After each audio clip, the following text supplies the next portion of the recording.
apakah mengamati itu juga termasuk mengomentarkan bentuk pikiran tersebut gitu Bante? Jadi kotoran-kotoran batin itu seperti kemarahan, oh saya tidak suka, tidak usah dikomentari, cukup dilihat aja.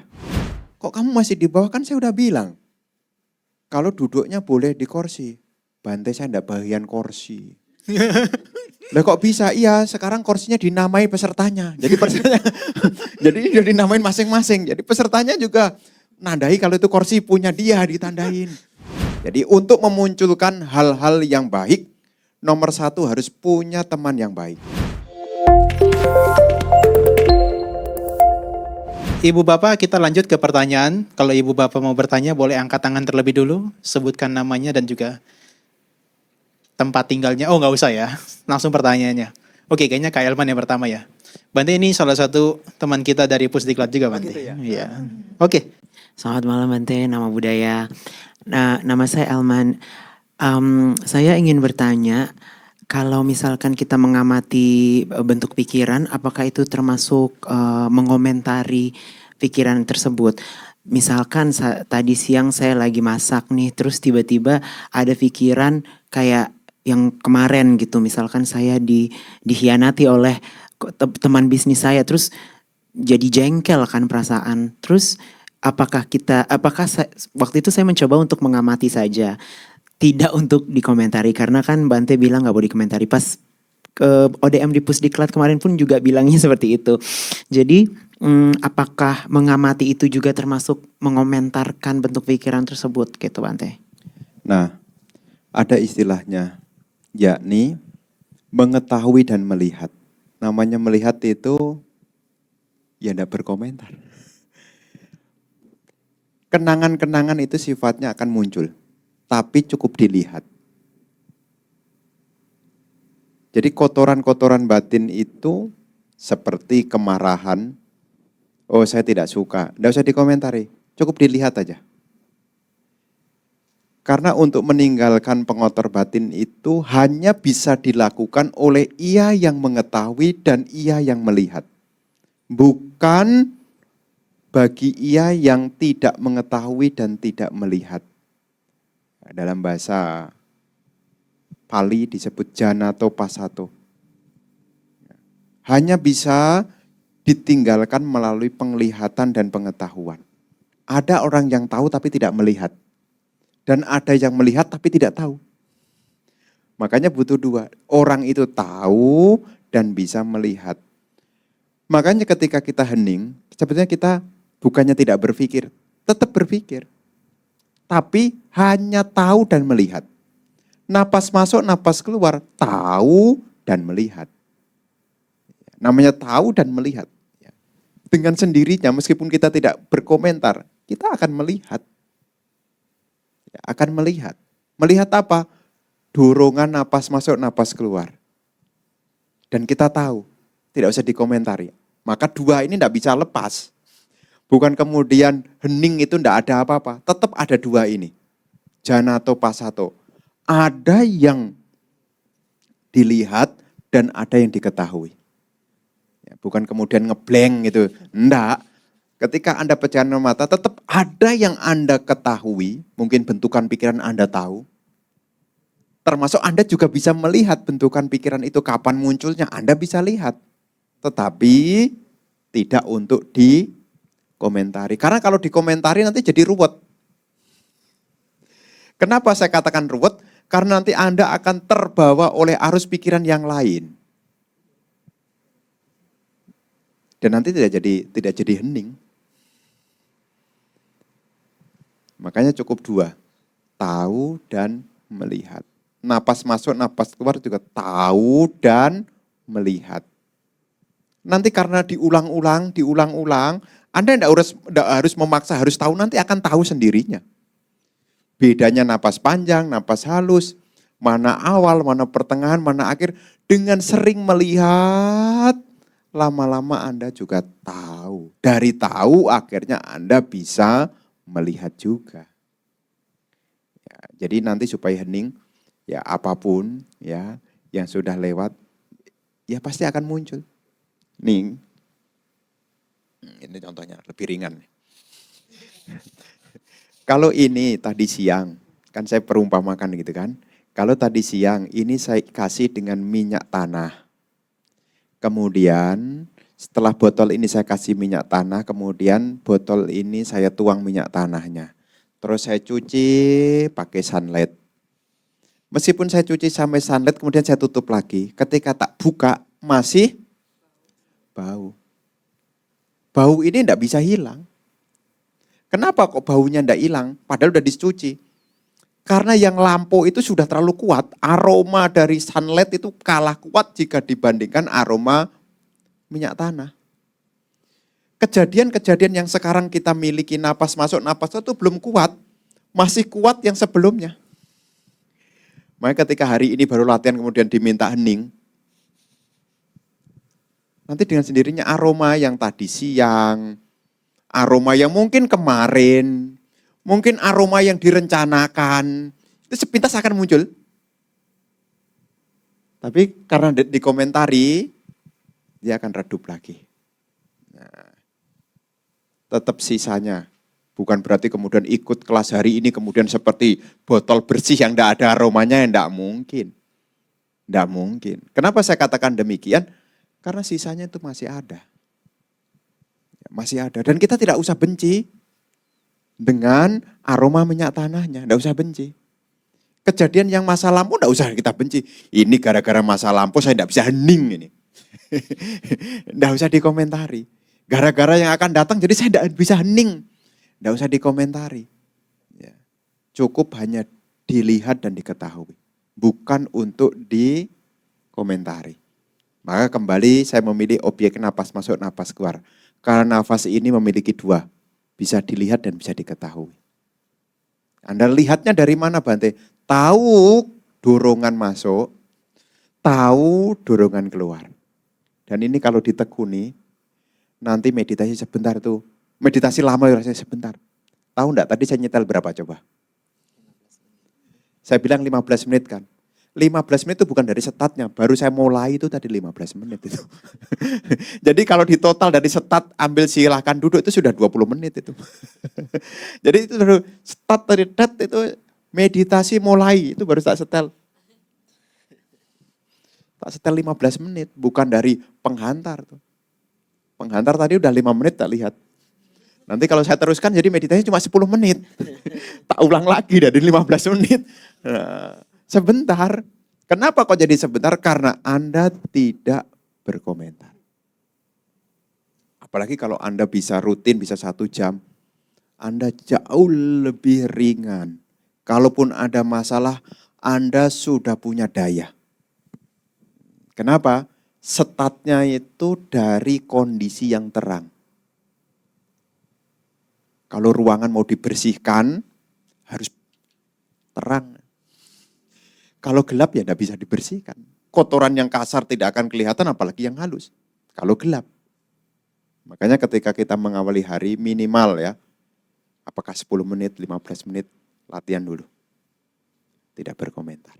Cukup mengetahui dan melihat. Cukup ya, Kak Elman ya. Thank you. Sebelahnya, Bu siapa namanya? Nama budaya Bante, nama saya Juli. Saya mau menanggapi dulu soal yang orang gila itu.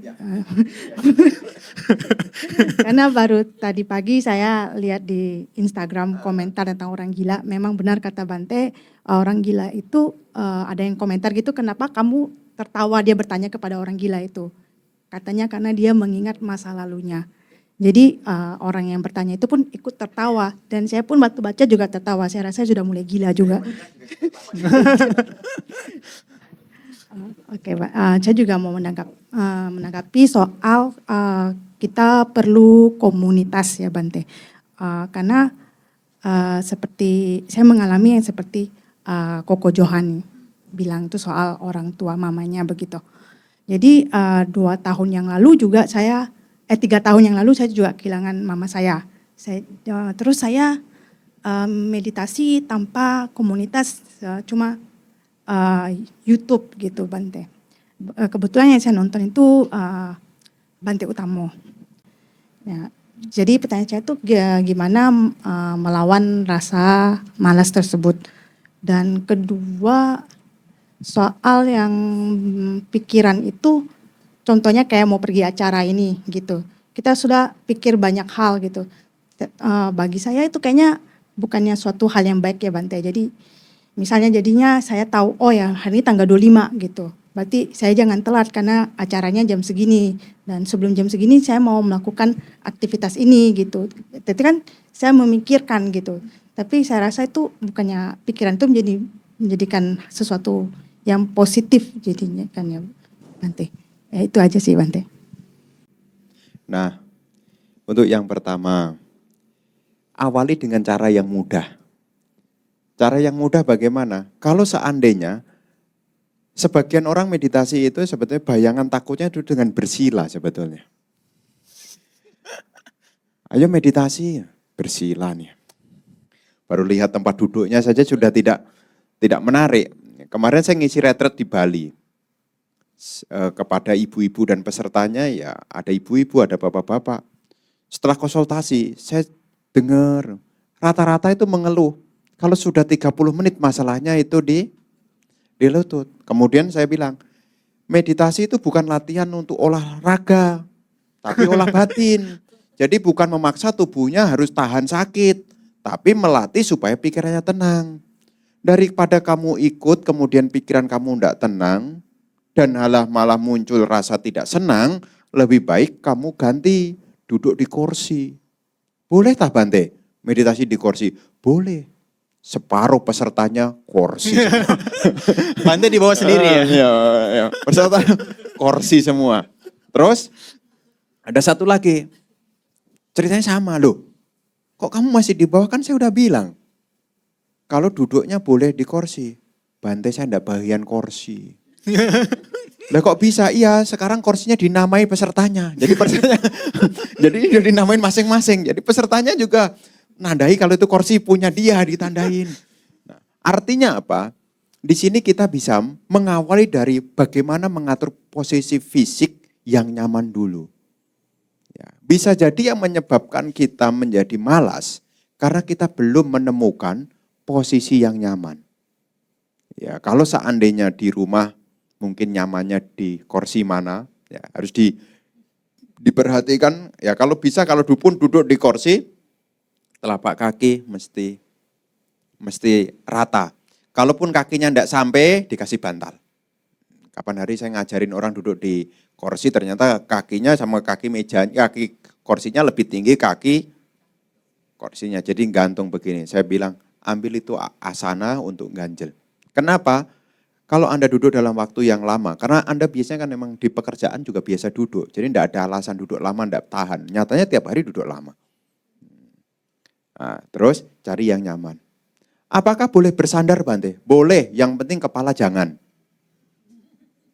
Jadi kalau Anda duduk di rumah, duduk bersandar kayak begini, duduk meditasi, boleh. Yang tidak boleh itu kepala. Karena kalau kepala juga ikut nyandar, lain ceritanya nanti. Ya, jadi kalau misalnya kepalanya Anda nyandar begini nanti lain. Nah, makanya boleh duduk bersandar itu boleh. Yang penting kepala, leher ke atas ini jangan sampai ikut bersandar. Kalau di sofa ada duduk tegak gini ada bantalannya di belakang, enggak apa-apa. Yang penting kepala tidak ikut bersandar. Karena kalau sudah kepala juga ikut bersandar, ini sudah benar-benar malas total itu namanya. Ya, tidak ada usaha. Nah, kalau sudah seperti tadi saya bilang, enggak usah buru-buru, perhatikan dulu tubuhnya. Jana atau pasatu hanya dilihat dan diketahui. Enggak usah dikomentari. Lah Bante kak kok komentar? Lah saya kan nonton. Nanti Anda bilang, kan katanya enggak boleh komentar, kan Bante ngomentari. Enggak, kan saya nonton. Nah, Anda tahu dan melihat, tahu postur duduk Anda, dan Anda melihat postur duduk Anda. Perhatikan dulu. Dan ketika menarik napas masuk, jangan ada keinginan. Biarlah itu napasnya masuk dengan sendirinya, keluar dengan sendirinya. Tidak usah khawatir. Nanti kalau tidak masuk lagi bagaimana Bante? Tidak usah khawatir ya. Jadi tunggu ya, sealami mungkin. Supaya apa? Anda mengawali tidak dengan keinginan, Anda juga mengawali tidak dengan banyak aturan. Supaya apa? Anda sudah memberi pengurangan beban untuk pikiran Anda. Nah, kalau kita cukup melihat dan mengetahui, maka kita tidak melibatkan konsep-konsep dulu. Karena kalau kita latihan tidak bahagia, itu nanti jadinya males. Benar. Maka Sang Buddha itu pernah bertanya begini. Di dalam Nalakapana Majjhima Nikaya 68 itu, kan datang kepada Bante yang saat itu berlatih dalam jumlah banyak, salah satunya adalah Bante Anuruddha. Dan pertanyaannya adalah, apakah menikmati kebahagiaan atau belum? Semula awalnya diam, langsung to the point ke Bante Anuruddha. Sudahkah bisa menikmati ketenangan, kesenangan saat ini? Jawabannya sudah. Karena kalau sudah, maka 5 perintang yang lainnya tidak akan muncul. Termasuk salah satunya adalah malas. Maka kalau kita latihan tidak muncul rasa bahagia, jadinya malas. Maka kenapa latihannya tidak diulang-ulang? Karena belum bahagia. Tapi kalau itu sudah membahagiakan, ada waktu sejenak, seperti orang merokok. Kerja, masuk ke ruangan tidak boleh ngerokok. Ada space keluar, ngerokok. Oh cepat-cepat tuh. Cepat-cepat ngerokok. Kenapa? Karena merokok bagi dia mengalami pengalaman menyenangkan. Nah, sebagian orang yang punya rutinitas yang begitu padatnya dan dia menyadari betapa berharganya ketenangan, ada waktu space sedikit setelah makan dia ya tidak formal tegak begini, duduk santai dia. Mungkin di kantor belum mulai, duduk santai, pejamkan mata. Orang pikir kan sedang ngantuk. Kan pejamkan mata, tapi bedanya kan kepalanya masih tegak. Ya udah, melihat dan mengetahui. Tidak ada keinginan menarik napas dan tidak ada keinginan untuk menghembuskan napas. Biarlah sealami mungkin. Bisa dilakukan. Ya. Ini di sela-sela. Ya, jam kerja siang, sambil nunggu HP-nya diletakkan dulu. Nah, 5 menit, 10 menit ini akan membantu. Akan membantu. Itu yang pertama tadi. Bagaimana untuk mengatasi malas, atur dulu. Yang nyamannya bagaimana. Dan sebisa mungkin jangan membebani apapun. Termasuk membebani pikiran harus begini, harus begitu. Pikiran itu ada sisi lemahnya. Kalau dipaksa, dia akan melawan. Udah santai aja. Itu yang pertama. Yang kedua apa tadi? Yang kedua, kalau tadi pas mau datang ke sini mikirnya banyak, Bante. Oh. Itu positif atau negatif? Nah, kita akan berbicara manfaat. Kalau itu membawa manfaat ya harus dipikirkan. Bukan kemudian semua tidak boleh dipikirkan. Ya, nanti benar-benar seperti orang yang jalan itu. Ya. Kalau itu membawa manfaat ya harus dipikirkan. Contoh, saya ada waktu kepikiran meditasi loh Bante. Boleh enggak Bante? Ya kalau itu membawa manfaat ya dilakukan. Jadi kata kunci dalam latihan itu adalah manfaat atau tidak. Jadi kita berpikirnya juga begitu. Kalau itu membawa manfaat ya dipikirkan. Tapi kadang-kadang kita memikirkan sesuatu yang tidak akan kita kerjakan. Kan aneh. Sudah dipikirkan dan dikerjakan. Namanya buang-buang pikiran. Sudah tidak dikerjakan, dipikirkan. Nanti bagaimana? Memang nanti akan dikerjakan. Enggak ya. Nah, terus ngapain dipikirkan mau enggak dikerjakan? Nah itu namanya buang-buang pikiran. Nah, jadi kalau seandainya mau ke sini, jangankan mau ke sini. Saya jadi pembicara juga mikir loh. Saya mau berangkat ke sini jam 5. Berarti kalau ada undangan ke rumah orang, ya saya sementara tidak saya terima dulu. Karena saya sudah ada janji ke sini. Jadi saya pun juga, karena hari ini sebetulnya saya jam 2 itu mau ke Grand Heaven loh. Jam 2 tuh. Tapi keburu poster udah menyebar. Ya kalau jam 2 berangkat sampai sana jam 3 selesai acara jam 4, pulang-pulang sampai sini jam 5. Ya kalau lancar, kalau macet. Anda jadi hadir in, saya hadir di out. Ya Anda di dalam, saya masih di luar kan jadinya. Makanya ya perlu berpikir juga, selama itu ada manfaat. Begitu ya. Oke, kalau ada benefit ya, nggak masalah. Oke, ada pertanyaan lagi teman-teman? Ada 2 pertanyaan ya, dari Bapak yang baju putih, silakan. Satyatu Namo Buddhaya Bante. Maaf, nama saya Sindu. Bisa. mohon maaf. Ya, tadi Bante ada omong meditasi sesuai tujuan. Yang saya mau tanyakan adalah, menurut Bante, apakah ada teknik yang bisa mencapai banyak tujuan, meningkatkan kebijaksanaan, menurunkan amarah, dan meningkatkan kesabaran serta mengurangi kekotoran batin lainnya? Apakah praktek hening yang baru saja tadi Bante bimbing bisa, Bante? Terima kasih, Bante Namo Ya. Buddhaya. Ya. Nah, ini saya ambilkan dulu dari kata-kata Sang Buddha dulu. Nah, ada salah satu sutta yang berjudul Meggiya Sutta. Anggutara Nikaya kelompok 9. Di dalam Meggiya Sutta itu kisah tentang Bante Meggiya. Bante Meggiya itu bersama dengan Sang Buddha berduaan. Kemudian pergi Pindapata. Sepulang perjalanan dari Pindapata dan pada saat perjalanan dari Pindapata juga melihat ada yaitu pohon mangga yang rindang. Timbul pemikiran dalam diri Bante Meggiya. Wah, bagus juga nih pohon mangga nih, kalau di bawah pohon ini saya latihan. Nah, karena berduaan, Sang Buddha bilang, izin dulu Bante, saya mau meditasi, tunggu dulu. Ada biku yang lain datang, barulah pergi. Sekali, tunggu dulu, kedua kali. Ketiga kali, tunggu dulu. Bante, saya kan masih perlu berlatih, sedangkan Bante kan enggak usah perlu berlatih lagi. Akhirnya, ya sudah Meggiya, kalau kamu mau berlatih ya silahkan. Pada saat berlatih meditasi di bawah pohon mangga, 3 pikiran muncul. Kama witaka muncul, pikiran nafsu muncul. Biya pada witaka, pikiran yang benci muncul. Ahimsa witaka, himsan witaka, pikiran yang kejam juga muncul. Kemudian setelah meditasi mengalami kesulitan begitu, datang ke Sang Buddha. Dan Sang Buddha memberi penghantar 5 dulu. Setelah 5 baru 4. Nah, total ada 9. 5 apa yang pertama? Yaitu harus punya teman-teman yang baik. Nomor 1. Jadi untuk memunculkan hal-hal yang baik, nomor 1 harus punya teman yang baik. Kalau sudah punya teman yang baik, nomor 2 harus punya perilaku yang baik. Kalau sudah punya perilaku yang baik, nomor 3 sering mendengarkan hal-hal yang baik. Nomor 4 bersemangat. Nomor 5 mulai berlatih memunculkan kebijaksanaan. Nah, 5 ini akan mengkondisikan pikiran yang belum berkembang menjadi berkembang. Dan di sutta itu Sang Buddha menekankan 4 itu diawali dari 1.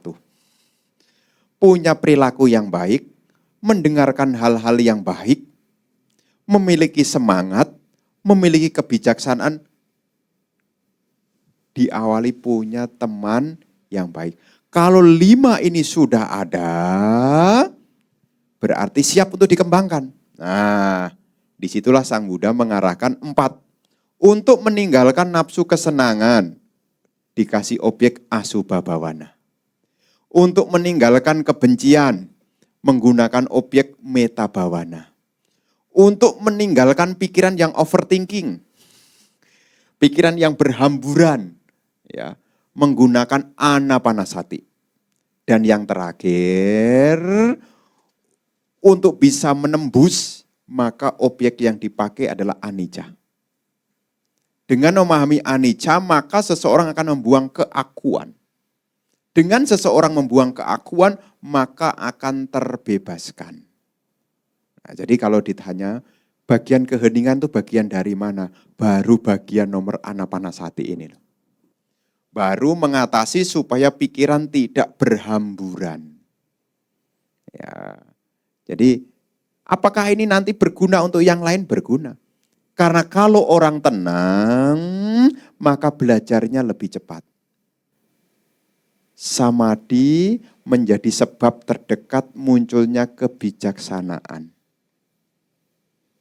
Jadi wisdom itu muncul dari samadhi. Kebijaksanaan tidak akan muncul kalau tidak punya ketenangan. Jadi kalau kita berbicara untuk mencapai kebijaksanaan harus punya sebab terdekat, yaitu minimal tenang. Ya, karena ketenangan sebab terdekat munculnya kebijaksanaan. Dan sebab terdekat munculnya ketenangan adalah bahagia. Maka orang latihan meditasi harus bahagia. Sebab terdekat dari bahagia adalah punya perilaku yang baik. Dan untuk memiliki perilaku yang baik, sebab terdekatnya adalah malu berbuat jahat, takut akan akibat perbuatan jahat. Ini ada urut-urutannya. Kalau Anda punya rasa malu berbuat jahat, punya rasa takut akan akibat perbuatan jahat, maka Anda akan punya perilaku yang baik. Dengan punya perilaku yang baik, Anda akan bahagia.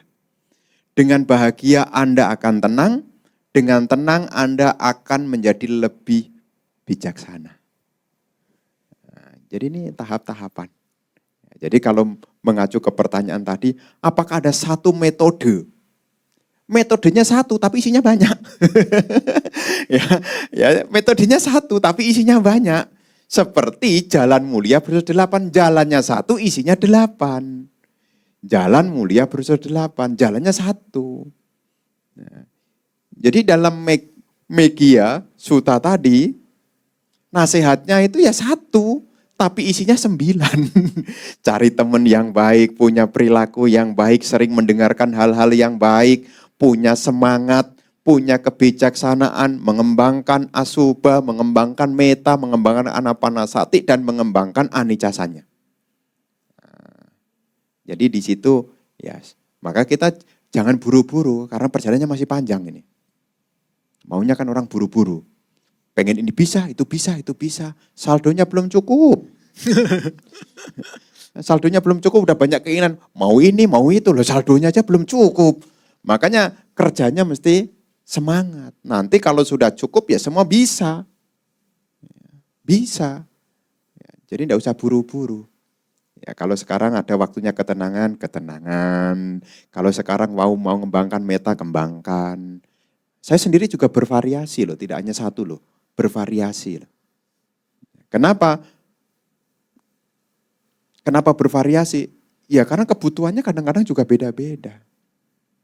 Tapi intinya sama, meninggalkan keburukan, menambah kebaikan, membersihkan pengotor batin. Tujuannya tetap sama. Begitu ya. Iya, Bante kayaknya sering kalau di One Day Mindfulness tuh kan selalu ngomong kalau misalnya kita mau tenang, pikiran harus bahagia.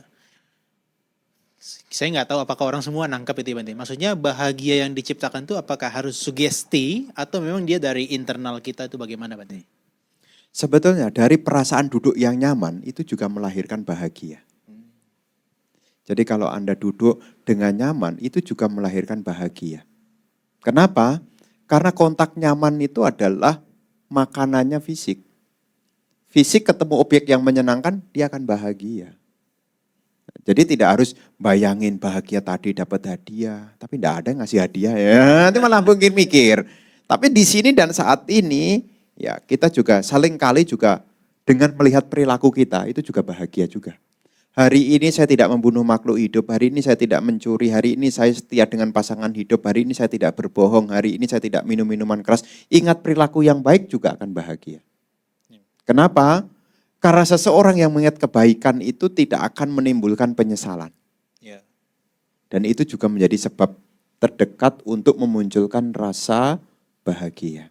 Jadi kalau sebelum meditasi diingat, dalam satu hari ini saya tidak membunuh makhluk hidup. Dalam satu hari ini saya tidak mencuri. Dalam satu hari ini saya setia dengan pasangan hidup. Dalam satu hari ini saya tidak berbohong. Dalam satu hari ini saya tidak minum minuman keras. Ingat itu akan membuat bahagia. Kalau belum bahagia bagaimana? Ulangi lagi. Ulangi lagi. Ya, dengan demikian akan membantu kita saat kita tenang tidak ada bayang-bayang. Rasa salah itu tidak muncul. Ini juga menjadi sebab termasuk duduk dengan nyaman. Ada sebagian orang bisa merasakan sensasi tubuh yang nyaman ya. Jadi ketika duduk meditasi dia bisa merasakan tubuhnya yang bergetar. Dan itu bagi dia adalah membahagiakan juga. Dan itu tidak bahaya. Kenapa? Karena ini masih batas nama rupa. Jadi selama masih batas nama rupa, masih batas batin dan jasmani, tidak sebuah masalah. Jadi kalau kita duduk bisa merasakan ya sekujur tubuh kita rasa nyaman, enggak bahaya. Kenapa? Karena ini tidak menjadi pemicu munculnya nafsu keinginan. Ini tidak memunculkan nafsu keinginan. Seperti merasakan napas masuk, napas keluar juga tidak akan menimbulkan munculnya nafsu keinginan. Jadi tidak jadi masalah. Ini cara. Setiap orang punya cara masing-masing. Salah satunya begitu. Habis berdana itu juga menjadi objek yang berbahagia juga. Hari ini tadi saya berbana kepada mertua. Tidak harus ke Bante. Karena di rumah ada mertua. Kasih ke mertua, ke orang tua, ke saudara. Mungkin habis panen rambutan, kasih ke tetangganya. Hari ini saya berdana dengan hati yang bahagia.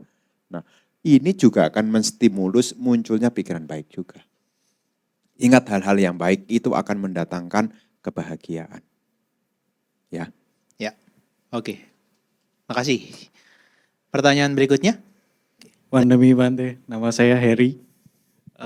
Mau bertanya terkait pada saat meditasi kan kadang rasa pegal atau kesemutan itu kan bisa muncul ya.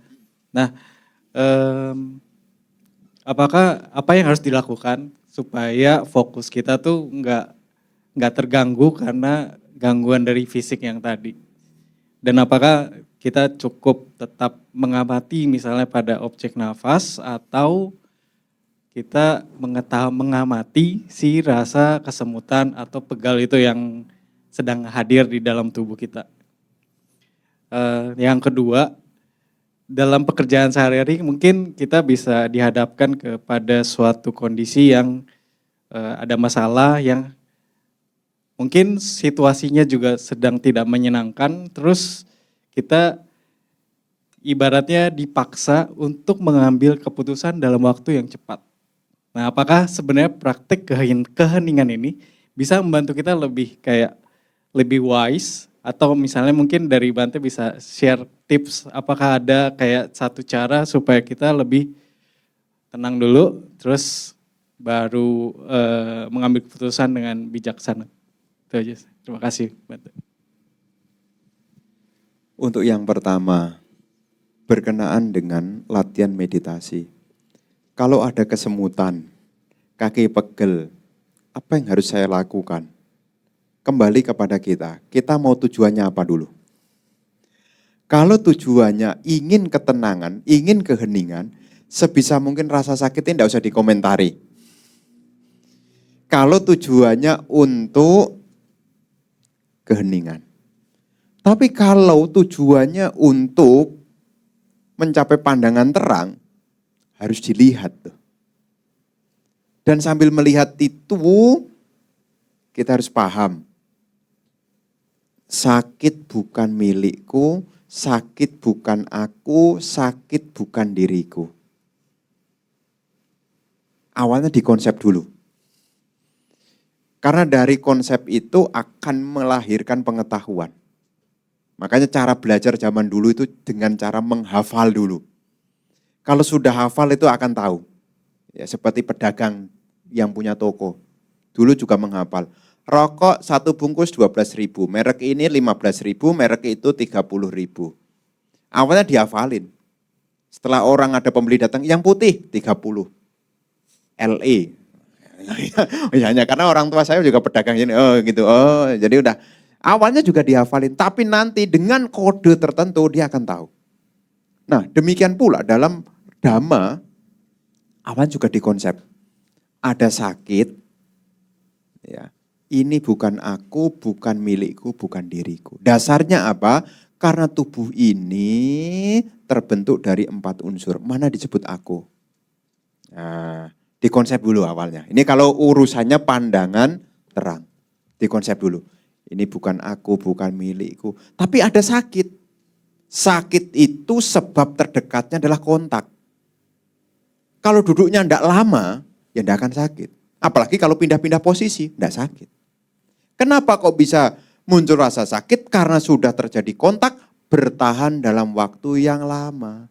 Konsekuensi tidak merubah posisi, konsekuensinya adalah sakit. Tapi ada beberapa orang yang bisa melewati sakit tanpa sakit. Kenapa? Dia sudah mengambil sisi keheningannya. Tapi kalau wipasana, pandangan terang, pasti sakit. Wong duka tembusannya kok. Karena pandangan terang itu kan harus menembus ini penderitaan. Langsung to the point, Anda duduk dilihatkan penderitaan. Kan untuk mencapai sotapana kan harus menembus. Ini penderitaan, ini sebab penderitaan, ini lenyapnya penderitaan, jalan menuju lenyapnya penderitaan. Giliran ada sakit, targetnya kesucian. Tapi syarat untuk mencapai kesucian harus melewati sakit. Giliran sakit, gimana ya Bante supaya tidak sakit? Gimana? Anda harus melewati sakit supaya Anda tahu sebab dari sakit. Kalau sakit saja tidak diketahui, bagaimana tahu kemunculan sakitnya? Ini untuk yang pandangan terang. Maka tadi kan saya tanya, tujuannya apa nih? Kalau untuk pandangan terang, kita tidak boleh lari dari kenyataan. Maka dialih dari konsep dulu. Oh ini sakit, ini bukan aku, ini bukan diriku, ini bukan milikku. Yang ada adalah sakit. Kenapa sakit ini ada? Karena ini universal. Hukum kebenaran. Sampai kapanpun, siapapun, dimanapun, siapa yang bisa melawan sakit? Semoga saya tidak sakit, tidak bisa. Tidak bisa. Kenapa ini kebenaran? Duduk lama begini sakit. Terus, apa manfaatnya? Setelah kita tahu sakit, kita akan paham tentang kemunculan sakit lagi. Ternyata kemunculan sakit makin sakit karena saya punya keinginan. Aku tidak mau sakit. Nyut. Padahal target saya 1 jam tidak bergerak, ini ganggu ini. Saya kan tidak mau, kenapa ini muncul? Nyut. Kok belnya tidak bunyi-bunyi? Belnya tidak bunyi-bunyi, kayaknya nyut. Nah, keinginannya makin kuat, penderitaannya juga makin bertambah. Sehingga kita bisa memahami bahwasanya penderitaan ini muncul karena kita punya banyaknya keinginan. Nah, nanti kalau sudah sampai di situ, baru langkah berikutnya. Kalau keinginannya tidak ada, maka penderitaan tidak ada. Nah, mulai tahap-tahap, ditata pengertiannya, ditata pikirannya, ditata ucapannya, ditata tindakannya, ditata penghidupannya, ditata usahanya, ditata perhatiannya, ditata konsentrasinya. Akhirnya kemelekatan menjadi terlepaskan. Memang kita-kita ini umumnya di zaman sekarang ini, kalau sudah kesemutan, kita sudah menganggap ini tidak bahagia. Tapi targetnya mau mencapai kesucian. Makanya Sang Buddha memberi satu pesan, dalam berlatih harus sabar. Harus sabar. Karena sabar itu tidak akan memunculkan kotoran batin. Kalau orang yang bisa bersabar, dia bisa mengatasi kemarahan. Dengan bersabar, dia bisa mengatasi kebencian. Dan hal-hal buruk bisa ditinggalkan kalau orang punya kesabaran. Itu. Jadi bagaimana caranya tergantung bagi kita. Kalau kita memang maunya latihan keheningan, jangan dikomentari. Nyut tetap. Bantai setiap kali duduk 30 menit kesemutan, pindah duduk di kursi. Yang penting kepalanya jangan ikut bersandar aja. Tidak apa-apa duduk di kursi. Apakah kalau saya duduk di kursi tidak bakal sakit? Tetap. Tapi tidak secepat duduk di lantai. Kalau tidak biasa. Ya. Kemudian yang kedua. Ketenangan itu sebetulnya adalah mengkondisikan karma baik. Jadi ketenangan itu akan mengkondisikan karma baik. Dan apa lawan dari ketenangan? Negasinya apa? Kegelisahannya. Kegelisahan, ceroboh, buru-buru, emosian. Ini akan ngundang karma buruk. Jadi ketenangan akan ngundang karma baik. Sedangkan yang buru-buru, gelisah, emosian akan ngundang karma buruk. Mau dicoba nih ngundang karma buruk atau ngundang karma baik nih? Mau dicoba enggak? Mau coba ngundang karma baik atau ngundang karma buruk nih? Bisa, coba aja. Tapi jangan dah, nanti repot nanti. Pulang dari sini buru-buru, ada lampu merah, enggak sabaran, diterabas. Ngundang karma buruk tuh. Tapi dengan kita tenang, ini akan ngundang karma baik. Makanya dengan kita bekerja, harus disertakan ketenangan. Supaya apa? Kalau kita mau mengambil keputusan, sudah bersama dukungan karma baik. Apalagi nanti kalau Anda sudah latihan, tenang. Nanti Anda punya intuisi lebih tajam. Kalau Anda tenang, punya intuisi. Ya. Intuisi Anda akan peka. Ya. Kemudian Anda sekarang rajin, kemudian Anda berpikir, kok bisa ya? Saya kok enggak mikir, tapi kok bisa ya? Bukan mikir, tapi karena tenang. Ya. Ini akan ngundang karma-karma baik. Lah kalau karma baiknya belum berbuah padahal saya udah tenang Bante. Ya kan lebih baik daripada karma buruk yang berbuah. Meskipun karma baiknya belum berbuah, minimal sekarang kita tenang dulu. Ya. Jadi jangan sampai kita tenang demi karma baik. Tetapi kita tenang adalah kondisi. Kan sering kali saya umpamakan. Saya ambil botol lagi, ini agak berat sedikit. Ini kalau dimasukkan ke dalam freezer, ini akan jadi es batu. Dan kalau es batu itu saya keluarkan di meja, dia bisa ngundang air loh. Bisa ngundang air loh. Tapi kalau ininya panas, malah kabur. Coba kalau Anda masak air di panci, kemudian dipanasi pakai kompor, kira-kira airnya mendekat atau pergi? Besok pagi dicoba dah kalau ragu-ragu dah. Ya, air kasih panci, dipanasin, didiemin lama, kira-kira pada menjauh atau mendekat airnya? Menjauh. Itu seperti kebencian. Orang-orang dekat dengan kita akan jauh, rezeki-rezeki kita juga akan jauh kalau kita benci. Nah, kenapa? Karena sudah panas. Hal-hal baik itu akan pergi. Ya. Sebaliknya, kalau dingin, terus kasih tisu, dilapin. Basah lagi, dilapin. Peres. Pertanyaannya air dari mana tadi? Ini kan nanti ada airnya nih.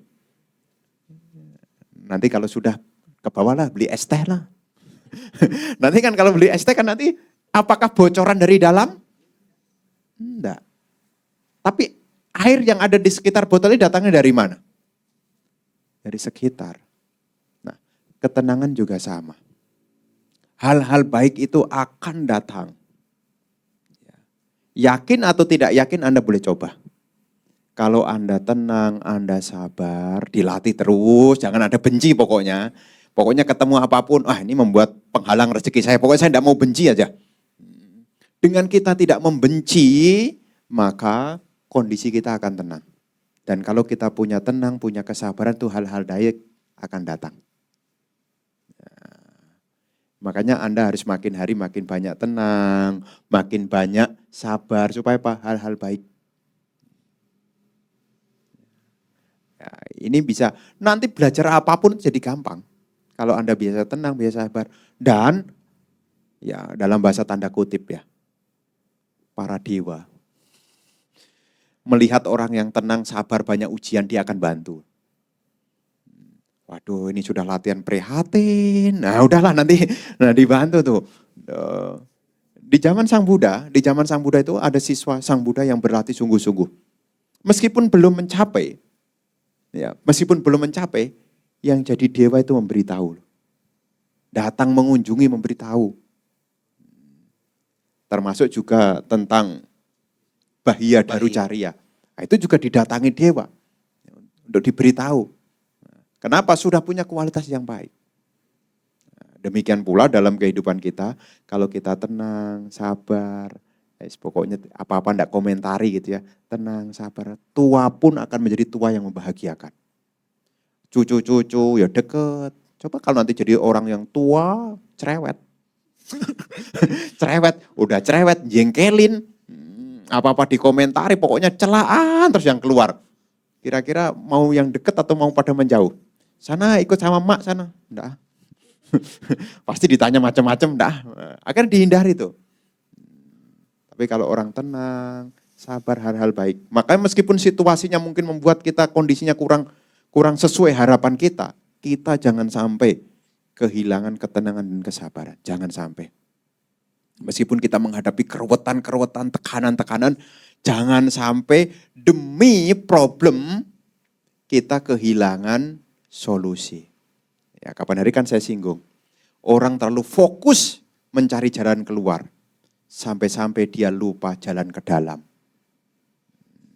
Fokus cari jalan keluar, sampai dia lupa jalan ke dalam. Tahu enggak di dalam kita butuhnya apa sih sebetulnya? Anda kerja, punya deposito, punya tabungan. Sebetulnya kebutuhan yang di dalam Anda sebetulnya ingin apa sih sebetulnya? Keheningan ya Bante. Sebenarnya Anda cuma butuh 2. Hidup Anda tenang, hidup Anda bahagia. Cuma itu kok. Kita bawa jaket, kemana-mana jaket. Supaya apa? Dengan pakai jaket saya tenang. Karena meskipun cuacanya dingin, saya tidak perlu khawatir. Tenang. Dan ketika saya tenang, maka saya akan bahagia. Kan sebetulnya secara dalam. Kita makan apapun, tinggal di manapun, sebetulnya mencari 2 ini kok. Supaya bisa merasakan bahagia dan bisa merasakan tenang. Maka saya sebut sebagai kualitas. Kualitas itu tidak bisa diukur, tapi bisa dirasakan. Yang bisa diukur adalah kuantitas. Ya, maka jangan sampai kita terlalu fokus pada kuantitas sampai-sampai tidak punya kualitas. Ya, kualitasnya apa? Tenang, bahagia. Kuantitasnya apa? Deposito, tabungan, kendaraan itu perlu memang berumah tangga, perlu kuantitas. Tapi jangan sampai lupa kualitas. Karena meskipun punya kuantitas banyak, tapi kalau tidak punya kualitas di rumah itu suasananya tidak tenang, tidak bahagia, kan repot. Tapi kalau di rumah punya ketenangan, punya kebahagiaan, yang di luar itu, bonusnya lah. Ini kolaborasi, di dalam, di luar. Ya, keheningan dan ketenangan, ini satu hal yang bisa kita upayakan. Begitu ya, untuk ngundang karma-karma baik nih. Ya, jadi kalau kita tenang, kita bahagia, ngundang karma baik. Ya, makanya kalau Anda perhatikan, ya kita bisa teladani kok. Ya, biku-biku, kalau biku itu tenang, bahagia, maka setiap pagi, siang tidak kekurangan makan. Meskipun tinggalnya di puncak mana itu namanya? Ada Yasati itu di atas di Bakom itu jauh dari Taman Bunga, masih jauh. Saya pernah ke sana, jauh sekali. Meskipun terpencil di ujung sana, enggak ada tuh yang kurus. Artinya apa? Ya, di sana bahagia. Kenapa? Karena para dewa juga akan memberitahu. Meskipun tempatnya di ujung gunung sekalipun, ya akan datang. Maka dulu Bante Kantik itu berpesan sama saya. Waktu kita masih belajar di sana, enggak usah khawatir nanti waktu berlatih asal rajin meditasi aja. Ini kalau biku. Nah, kalau Anda ya harus rajin bekerja, enggak bisa meditasi terus. Enggak bisa. Nah, kalau biku yang penting rajin meditasi, nanti karma baik akan mendatangi. Ya dalam bahasa populernya karma baik itu rezeki lah. Ini kan pernah ke Bante Utamo. Bayangin tuh. Cuma duduk meditasi, selereng gunung itu bisa ditata batu. Duit dari mana coba bayangin tuh. Nggak punya APBD, APBN, nggak punya tuh biaya pendapatan dari mana nggak tahu. Lihat kan ya, segitu luasnya lereng gunung yang diwelingi itu. Dari mana? Ya dari ketekunan. Dari ketekunan. Bantenya tekun, ngajar meditasi, terus. Akhirnya apa? Ya karma-karma baik ya datang. Itu benefit, manfaat kalau kita punya ketenangan dan kebahagiaan. Sebaliknya, kalau kita galak-galak, galak-galak, dikit-dikit marah, dikit-dikit galak, dikit-dikit marah. Orang mau kirim makanan, enggak jadi. Enggak jadi. Tuh, rezeki aja udah jauh gitu loh. Kadang-kadang kalau saya di bandara nih, kadang-kadang umat Buddha itu kadang-kadang, tidak hanya umat Buddha, yang lain kalau sudah kenal dengan saya nih, yang mungkin dulu rekan-rekan kerja saya ya, saya sudah di biku, kadang-kadang yang namanya biku ya, pernah seketika nih, ini sebenarnya tidak boleh saya ceritakan, tapi ya karena terpaksa membuka harus saya ceritakan. Jam 11 kan naik pesawat, nah, ini umat itu dulu pernah ketemu waktu kerja. Nah, kemudian setelah itu saya naik pesawat, kemudian dia tanya, Bante udah makan belum? Dia sebetulnya bukan Buddhis, tapi keluarganya sebagian Buddhis. Nah, kemudian Bante udah makan belum? Belum. Roti yang dia makan untuk nanti di pesawat itu dikasihkan ke saya loh. Saya enggak kode-kode loh. Mau turun. Maaf ya Bante, enggak ada amplop. Saya dikasih duit sama dia. Jadi duit 300.000 sama dia. Nah, karena dia tidak ngerti gitu loh. Dan dia memang bukan Buddhis gitu. Kalau enggak punya ketenangan, saya pikir kok rezeki enggak muncul ya. Ini bahasa masyarakat ya. Bahasa masyarakat. Orang mau keluarkan duit dengan orang yang tidak dikenal, itu enggak mungkin loh. Oh, saya enggak minta kok. Enggak minta kok. Nah, seringkali saya ketemu dengan hal-hal begitu. Ya. Dan saya ceritakan di tempat yang lain, di LA ketemu namanya Jaya itu. Saya bilang, saya cerita kesaksian tentang pentingnya ketenangan dan praktek-praktek kebajikan. Si Jaya bilang, saya sih enggak heran Bante. Lah kok bisa? Bante sudah banyak karma baiknya. Kata dia. Ini memberi inspirasi bagi kita ya, untuk memilih ketenangan. Ya, ketenangan. Ya, karena ini akan mengundang hal-hal yang baik. Kalau air botolnya itu dingin, maka air sekitar akan datang. Nah, begitu. Nggak usah marah-marah, nggak usah nyalahkan. Dulu kan nyalahkan dikit-dikit, nyalahkan presiden, nyalahkan siapa, disalahin aja. Jalan macet, salah gubernur, salah apa. Latihan untuk tidak menyalahkan siapapun. Latihan untuk tetap tenang. Ya. Oke. Ya Bante, udah jam 9. Gimana? Sudah mau udahan? Belum Bante katanya. Wah bahaya nih. Mungkin satu pertanyaan terakhir Bante ya. Ada yang paling mendesak pertanyaannya kira-kira? Mendesak banget? Nggak mendesak? Ya nggak apa-apa, tanyakan aja terakhir kok. Nanti malah timbul penyesalan Bante. Berkomentar terus di jalan. Satu terakhir ya, Ibu Bapak dan teman-teman ya. Mohon maaf dulu buat Ibu Bapak sekalian. Sotihot itu nama budaya Bante, nama saya Kristanti. Sebenarnya pertanyaan saya singkat. Ya, tadi kan kita meditasi untuk mencapai ketenangan. Tapi kadang kita masyarakat awam gitu ya, umat awam Bante, kita itu tenang dengan berpikiran positif. Nah, berpikiran positif itu apakah bentuk pikiran juga yang untuk mencapai ketenangan atau bagaimana Bante sebenarnya untuk kita benar-benar tenang? Apakah kita untuk tidak berpikir positif atau negatif hanya tenang untuk tidak mengomentari atau berpikir positif itu juga bisa membantu ketenangan. Makasih Bante. Ya. Nah, waktu kita kan 24 jam ya. Satu hari kan 24 jam. Jadi pesan saya, kalau latihan, duduk meditasi atau duduk di kursi, duduk di lantai, kalau kita memang butuh keheningan, selama kita hening, sebisa mungkin untuk tidak berkomentar, termasuk berpikir apapun. Waktu kita 24 jam. Jadi masih ada waktu yang lainnya untuk berpikir. Ngerti kan maksud saya? Ya, nanti kan penting Bante. Iya, waktu kita kan 24 jam. Jadi di sisi dari 24 jam itu mungkin 30 menit, mungkin 1 jam, sebisa mungkin latihan untuk tidak berkomentar. Apa sih ruginya kalau tidak berkomentar? Apa sih ruginya kalau tidak berpikir yang baik selama 1 jam? Kan masih punya 23 jam sisanya. Ya.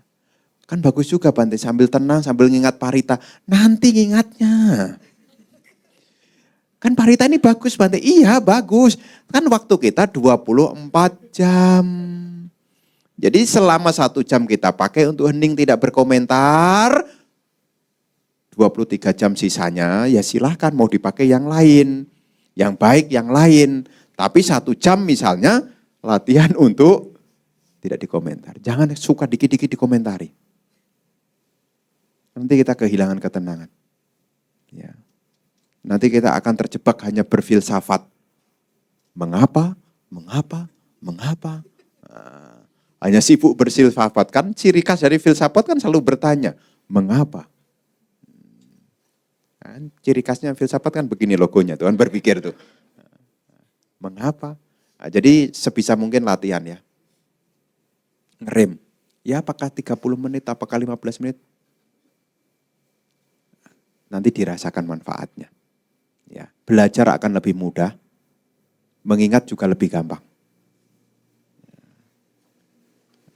Ini bisa diupayakan, ya. Mengingat waktunya sudah lewat.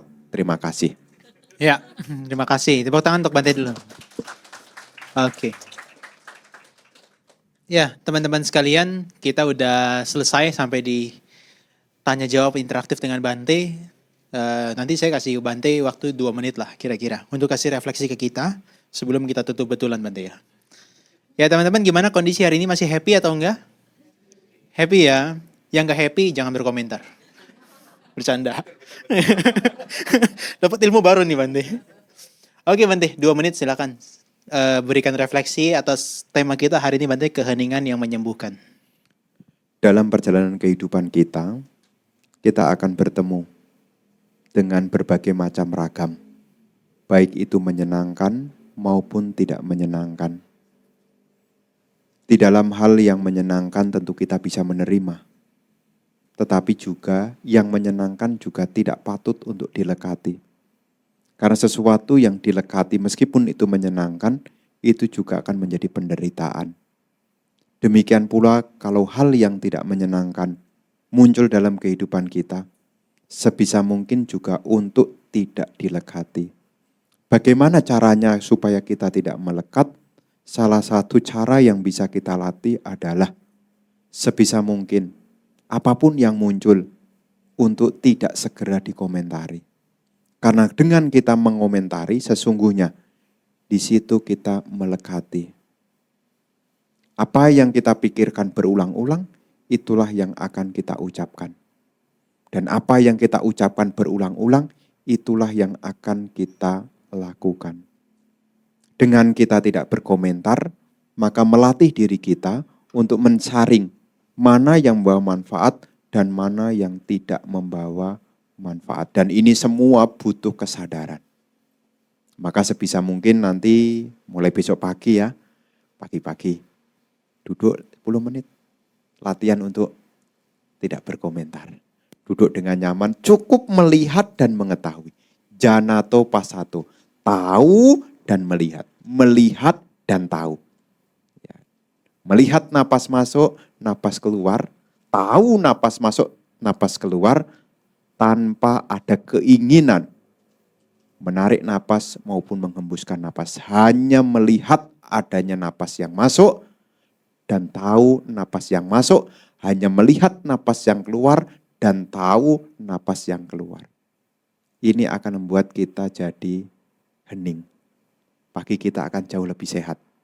Ya. Ini bisa kita refleksikan, sekaligus juga bisa menjadi pengingatan. Pagi-pagi, ada waktu, di sela-sela pekerjaan, selesai makan, latihan untuk tidak berkomentar dulu. Setiap tarikan napas dirasakan. Sebisa mungkin waktu menarik napas juga jangan pakai keinginan. Sealami mungkin. Inilah yang menjadi refleksi singkat di penghujung acara hari ini. Bante berpesan terus berlatih. Karena tidak ada penyesalan jika kita telah berusaha. Semoga kemajuan, kebahagiaan, ketenangan senantiasa hadir dalam kehidupan Anda. Semoga Bapak Ibu bersama dengan keluarga senantiasa sehat, bahagia, dan sejahtera. Terima kasih, selamat malam. Ya, pertama untuk Bante ya. Oke. Bante silakan minum dulu Bante. Saya mau kasih pengumuman yang bahagia. Oke, Ibu Bapak dan teman-teman sekalian, hari ini kita udah menyelesaikan terkait dengan sesi kita Go Mindful Talk yang pertama. Tentunya akan ada yang kedua. Saya sih dalam pikiran saya mau undang satu orang yang mungkin Ibu Bapak kenal juga, nanti saya umumkan di acara berikutnya ya. Tapi di sesi ini saya mau sampaikan terkait dengan slide yang Ibu Bapak tadi nanya tentang komunitas gitu ya. Kita udah pernah selenggarakan salah satu acara juga di sini ya, selain Go Mindful Talk, itu adalah Go Mindful Space. Boleh dikasih lihat slide saya? Ini adalah Go Mindful Online Meditation Class. Jadi Ibu Bapak bisa belajar tentang meditasi dan ini udah di batch ketiga, tapi online. Dan kita udah selenggarakan untuk 2 sesi sebelumnya. Ibu Bapak yang mau belajar tentang meditasi, mulai dari yang paling basic sampai berkembang, bertahap, terstruktur gitu ya. Ibu Bapak bisa join secara online. Kemudian yang kedua, yang terakhir itu adalah tadi tentang space atau komunitas. Di Go Mindful ini khususnya kita diberikan fasilitas khususnya di tempat ini untuk membuat komunitas dari Go Mindful tersebut. Maka Go Mindful Space itu kita bisa latihan meditasi bersama. Rencananya kita adakan untuk rutin di hari Sabtu. Ya, rutin di hari Sabtu, tapi juga nggak setiap minggu ya. Tapi mungkin 1 bulan hanya 1 kali karena bergantian dengan acara Go Mindful Talk ini.